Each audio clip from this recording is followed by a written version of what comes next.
Bonjour à tous et bienvenue dans cette vidéo. Je suis Dr Zaïd. Je vais vous présenter mon cours Travaux dirigés en technique d'analyse spectrale approfondie destiné aux étudiants de Master 2 en chimie analytique, enseigné à l'Université Alger 1.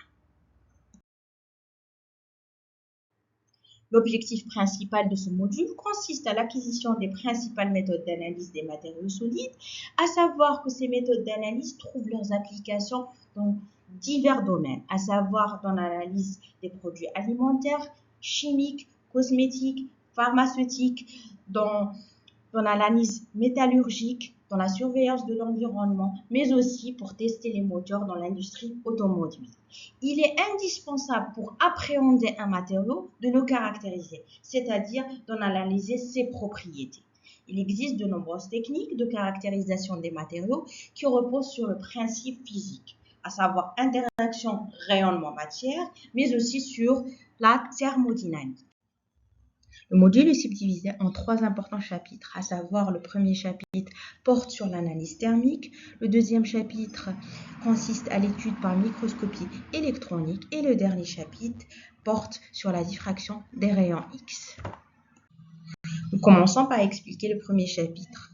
L'appellation analyse thermique consiste à un ensemble de techniques destinées à mesurer l'évolution d'un matériau minéral ou organique en fonction du temps, de la température, mais aussi de l'atmosphère. Elle est essentielle pour caractériser tout matériau ayant des propriétés affectées par la température.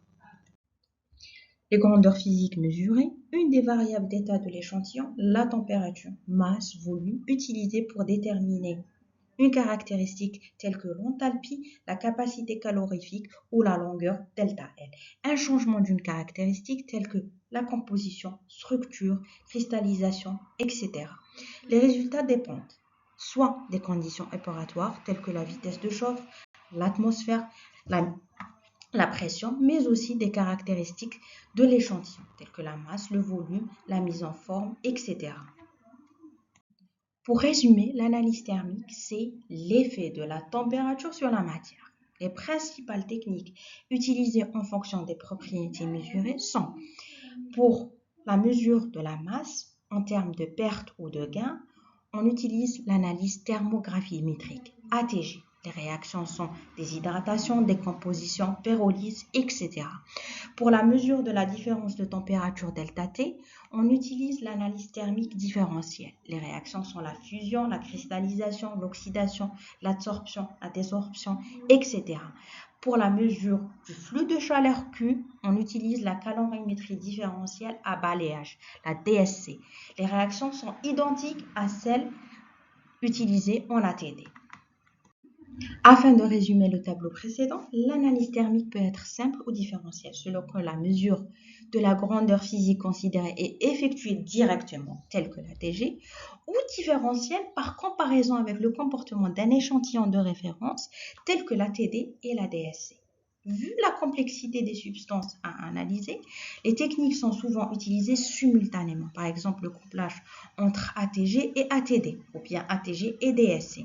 Mais aussi d'autres analyses complémentaires sont souvent utilisées, telles que la DRX, la fluorescence X, la microscopie électronique à balayage ou la microscopie électronique à transmission, etc. Voici un exemple d'une analyse ATG de l'oxalate de calcium hydraté, CaC2O4H2O. Donc la courbe représente la perte de masse ΔM en fonction de la température. La décomposition se fait en 3 étapes. La première étape consiste à une perte d'une molécule d'eau et la formation de l'oxalate de calcium.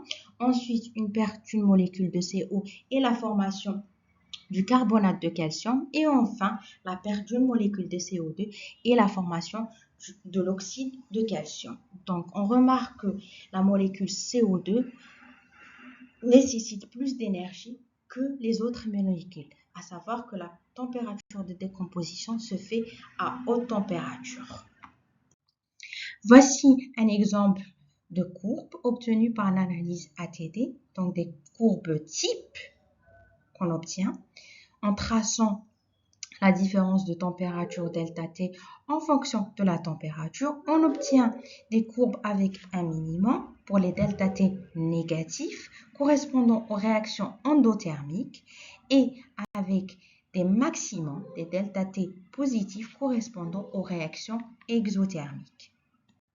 Comme vous pouvez le voir, voici un exemple type d'une analyse DSC où on trace le flux de chaleur Q en fonction de la température. Donc, on obtient des courbes vers le bas qui correspondent aux réactions endothermiques et des courbes vers le haut qui correspondent à des réactions exothermiques. On peut tracer et déterminer la température enceinte en traçant la tangente à la courbe, mais aussi déterminer les paramètres tels que l'enthalpie de la réaction et la capacité calorifique.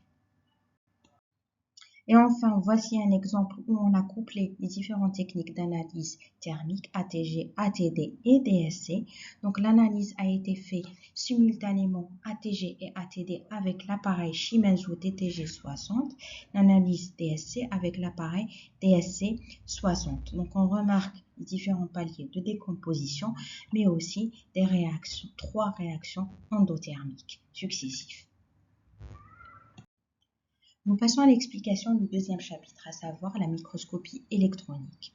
On va s'intéresser à 2 types de microscopes électroniques, à savoir le microscope électronique à balayage MEP et le microscope électronique à transmission MET. La différence entre ces 2 techniques réside. Pour le MET, c'est un échantillon plus épais comparé au MET, qui est un échantillon fin.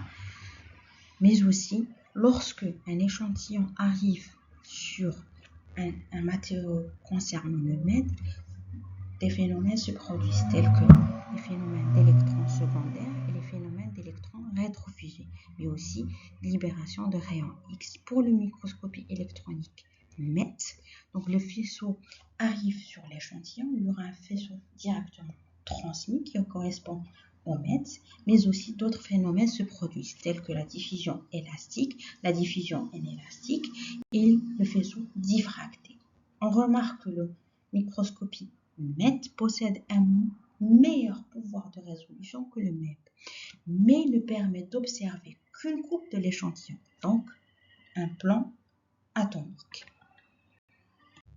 Voici quelques exemples de clichés MEP où on remarque pour les électrons secondaires, on a un contraste topographique, contrairement aux électrons rétrofusés, on a un contraste de composition, de numéro atomique. Ça veut dire plus l'atome est lourd, plus le numéro atomique Z est élevé, plus le nombre d'électrons rétrofusés est aussi élevé, plus la zone correspondante est brillante. Voici quelques clichés de la microscopie MET, où à gauche on remarque des contrastes de densité et à droite une section ultra fine. Donc on remarque durant tous les clichés de la microscopie MET que les zones les plus sombres sont composées d'éléments plus lourds. Ça veut dire qu'ils absorbent plus d'électrons. Pour le dernier chapitre, diffraction des rayons X, on va l'expliquer dans une prochaine vidéo. Et enfin, pour conclure, ce module permettra aux étudiants de comprendre les concepts importants des techniques de caractérisation des matériaux, d'acquérir une culture scientifique, d'analyser, d'interpréter et de critiquer des données. Mais aussi, il constitue un outil dans le cadre de la recherche scientifique, PFE, doctorat, mais aussi dans le cadre professionnel, ingénieur dans les industries pharmaceutiques, alimentaires, pétrolières, etc. Voici quelques références bibliographiques et webographiques qui pourront vous aider à mieux assimiler ce module.